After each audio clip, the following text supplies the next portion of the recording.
Et bonjour à tous et bienvenue sur Down Island pour cette petite review du chapitre 1048 de One Piece, un chapitre déjà accusé d'être redondant et qui pourtant cache quelques secrets. Je te montre ça tout de suite.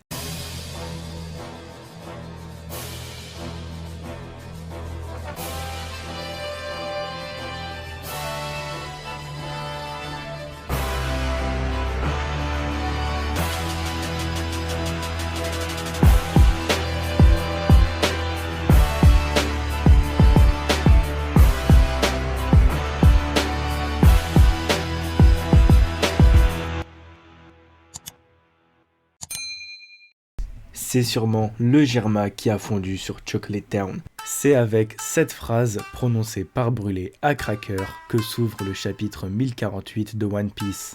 Alors, on est avec cette scène-là, rappelle-toi, où Luffy brandit son poing tel une sentence dans le ciel et où il donne l'ordre à Momonosuke de protéger Onigashima.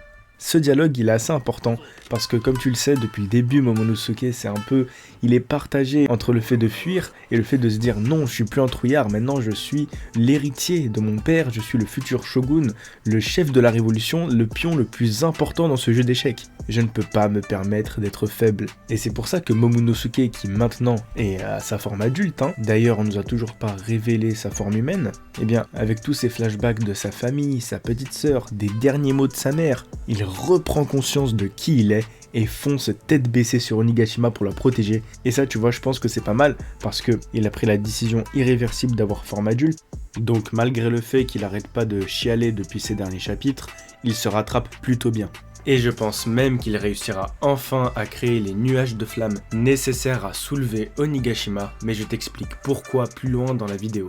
Donc ensuite, la moitié du chapitre va être centrée sur le duel Kaido-Luffy. On découvre une nouvelle forme de Kaido, tellement puissante parce qu'il faut le voir, là Kaido, pour répondre au point géant de Luffy, s'enveloppe d'un dragon encore plus géant, totalement de flammes, capable de faire fondre le crâne d'un Oni, faut le dire, qui à travers cette transformation nous rappelle ce qu'a subi Wano Kuni. Il lui explique clairement que Luffy et ses compagnons sont les seuls et les derniers à pouvoir sauver Wano.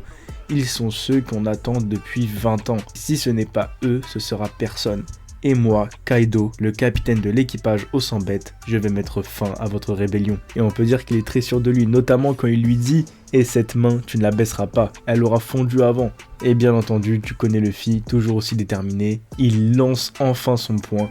Et là, tu vois, il dit un truc auquel j'avais déjà pensé, mais qui m'a déclenché, tu vois.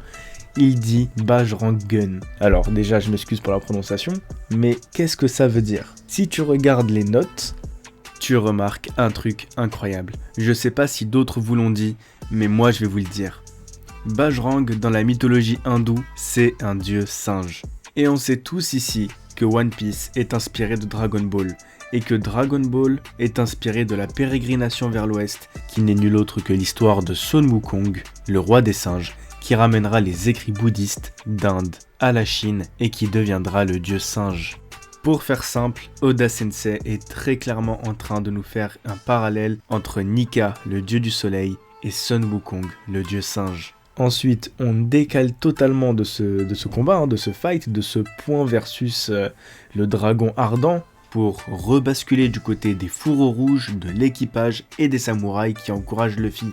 Et c'est après les encouragements de tout ce petit monde qui a survécu aux flammes grâce à l'eau que Raizo a stocké puis donnée à Jinbei qu'on aura le flashback de ce qu'a subi Wano Kuni sous le règne d'Orochi. Et ce chapitre, il a beau se répéter sur à peu près la même fin, il est là pour te rappeler pourquoi Luffy, les samouraïs et toute la clique se battent. Non, parce que Onigashima, ça fait un bon moment, tu vois déjà. Tu es un peu amené à oublier pourquoi ils se sont battus. Bah c'est pour ça qu'ils se sont battus. Ils se battent contre ce shogun fantoche qui, armé de sa haine, détruisait des familles, des vies, des organismes, poussant l'environnement à se dessécher et ses habitants à mourir de soif. Tous furent matés et les puissants et fiers samouraïs réduits à l'esclavage. Un flashback se terminant sur cet enfant pleurant et néanmoins obligé de rigoler à cause des smiles qu'il a sûrement mangés, tiraillés par la faim, en face de la tombe de sa mère.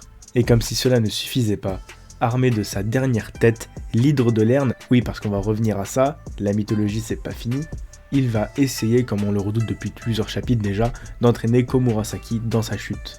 Mais c'est sans compter sur l'intervention du courageux Danjuro qui coupera cette dernière tête, protégeant Komurasaki et exécutant Orochi de la même manière qu'il a effacé le personnage de Komurasaki. Enfin, petit parallèle très important entre Orochi, l'hydre de Lerne qui est un dragon mythologique brûlé qui vient de se faire tuer, et le clash entre Kaido et Luffy. Donc, disclaimer, est-ce que Kaido, le dragon enflammé, va brûler à la même image que le dragon Orochi? Et c'est sur cette dernière frustration que se termine le chapitre. On peut alors se demander si Zoro ne va pas surgir de manière inattendue comme Danjuro pour couper à la manière d'un Ryuma la tête de Kaido, devenant le nouveau samouraï légendaire de Wano Kuni. Donc là je vais revenir rapidement sur l'hydre de Lerne. J'en ai vu plein dire « Ouais, Orochi, il veut pas mourir, il s'est fait couper la tête je sais pas combien de fois, nanana. » Oui, mais Orochi, c'est ça le principe. L'hydre de Lerne, elle a plusieurs têtes, elle a plusieurs vies. Et normalement, quand tu lui coupes la tête, il en repousse une autre. Ce qui n'a heureusement pas été le cas ici. Orochi a dû se faire couper toutes ses têtes. Et là, elle semble être la dernière. Kaido lui a coupé une, les fourreaux rouges lui ont coupé les 8, et Danjuro lui a coupé la dernière. Et là les gars, c'est l'heure de la prophétie, c'est l'heure du haki de l'observation. Pourquoi est-ce que je te dis que Momonosuke va réussir à fabriquer ces nuages de flammes?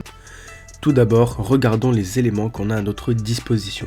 Alors, on a la mort d'Orochi, qui symbolise énormément, car la mort c'est un renouveau. De plus, Orochi est un lien qui nous ramène à Kaido, du fait que ce sont tous deux dragons enflammés. Et comme Orochi est mort, ça symbolise une défaite de Kaido. Ce qui est sûr, c'est que Kaido va perdre ce clash et qu'il va dégringoler d'Onigashima pour finir sur la capitale des fleurs. Et c'est pour cela que scénaristiquement, Momonosuke doit impérativement matérialiser ces nuages de feu pour protéger Onigashima de la chute de Kaido, qui sera d'une telle violence que l'île volante ne pourra pas le supporter, ce qui symbolisera la fin de la formation de Momonosuke en tant que prétendant au titre de shogun. Et je sais pas pour vous les amis, mais je suis sûr et certain que les 2 prochains chapitres nous réservent du lourd. Comme d'habitude, n'hésitez pas à vous abonner à mes réseaux sociaux que j'alimente tous les jours je fais des nouveaux réels, des TikTok, des mèmes, n'hésitez surtout pas à venir checker. Sur ce les Nakama, je m'en vais vous préparer la vidéo sur le roi singe et la review du chapitre 1049. Merci d'avoir regardé cette vidéo. Ciao!